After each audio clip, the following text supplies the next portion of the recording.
વલસાડમાં મોટા પાયે ખેડૂતો કેસર કેરીની ખેતી કરે છે અને આ વખતે કેરીના ખેડૂતો ચિંતિત બન્યા છે કારણ કે સતત બદલાતા વાતાવરણની સાથોસાથ વિવિધ પ્રકારના રોગના કારણે ખેડૂતો કેરી બચાવવા ઝઝૂમી રહ્યા છે। એવામાં હવે માવઠાની પણ આગાહી કરાઈ છે અને જો માવઠું થશે તો કેરીના પાકને તેની ઘણી ખરાબ પણ અસર થશે। માવઠું થાય તો ખેડૂતોએ કેરી જે વહેલી ઉતારી લેવી પડે તેવી પણ શક્યતા છે અને તેમને કેરીના ભાવ પણ નહીં મળે। ખેડૂતોને ખર્ચ કાઢવો પણ મુશ્કેલ બની જશે। માવઠાથી નાના વેપારીઓને પણ નુકસાન જશે। હાલ તો તેમને કેરીના જે ભાવ મળે છે તે માવઠું થયા પછી નહીં મળે, આથી કેરીના નાના વેપારીઓ ચિંતિત જોવા મળી રહ્યા છે। અલગ અલગ વિષયો ઉપર એને ઝઝૂમવાનું આવે છે। કુદરત હોય કે પછી કોઈ અલગ અલગ પ્રકારના રોગ હોય, સતત એ ચિંતામાં રહેતો હોય છે। પરંતુ અચાનક માવઠું આવી શકે તેવી સંભાવનાઓ વચ્ચે અત્યારે ખેડૂત વધુ ચિંતિત થયો છે।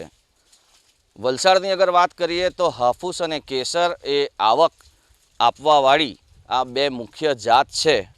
ત્યારે સ્થાનિક ખેડૂતો આ સંદર્ભમાં શું વિચારે છે, જે પ્રમાણે બ્રિજેશભાઈ વરસાદની આગાહી એટલે કે માવઠાની આગાહી અત્યારે થઈ રહી છે, હાલ શું સ્થિતિ છે ખેડૂતોની અને જો માવઠું આવે તો શું થાય?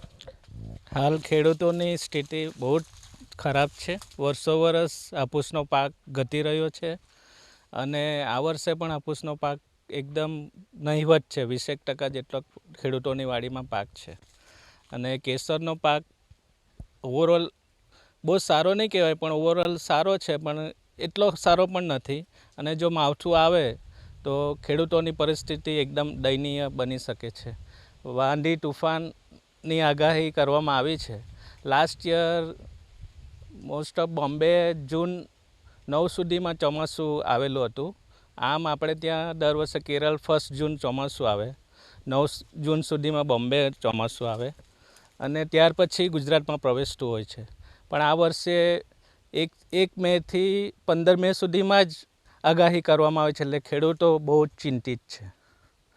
વાત કરીએ હાફૂસની અને કેસરની, શું સ્થિતિ છે અત્યારે? અખાત્રીજથી જ હજી તો બેડવાનું શરૂ કર્યું છે, મુહૂર્ત કર્યું છે, શું સ્થિતિ લાગે છે?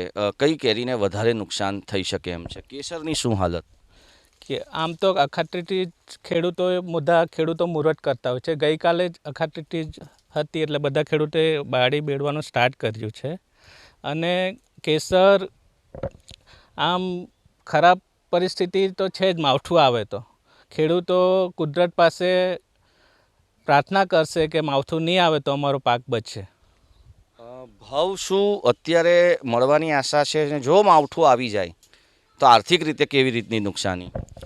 ભાવ હમણાં સ્ટાર્ટમાં બહુ સારા છે કેસરના। આમ જોઈએ તો અત્યારે 2200 રૂપિયે 20 કિલોનો ભાવ છે કેસરનો અને બેગવાળી કેસર 3500 રૂપિયાનો ભાવ છે અને જો માવઠું આવે તો ઓવરઓલ એકદમ અડધા ભાવ થઈ જાય અને ખેડૂતની પરિસ્થિતિ એવી થઈ જાય કે કેસરનો પાક કેનિંગમાં મોકલવા પડે, એટલે બહુ જ નુકસાન થાય ખેડૂતોને। એટલે માવઠું નહીં આવે એવી પ્રભુને પ્રાર્થના।